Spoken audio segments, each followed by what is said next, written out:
What was life like in a medieval castle? On average, around about 100 people would stay in a castle at a time. This mainly consisted of servants who were required to maintain day-to-day operations. The castle itself would smell horrible. This is because flushable toilets weren't invented at the time, meaning waste would collect at a giant cesspit at the bottom of the building. On top of that, most people were unable to afford a bath.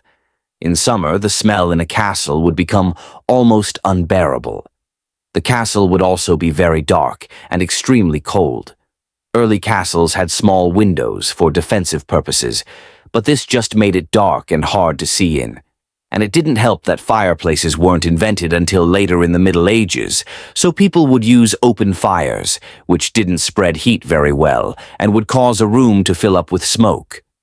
Disease was common in the place because the servants couldn't afford medicine, so they would have to rely on home remedies or pray to God that illness would go away. Rats were also a very common issue. It got so bad people had to keep dogs and cats in the castle to decrease the rat population.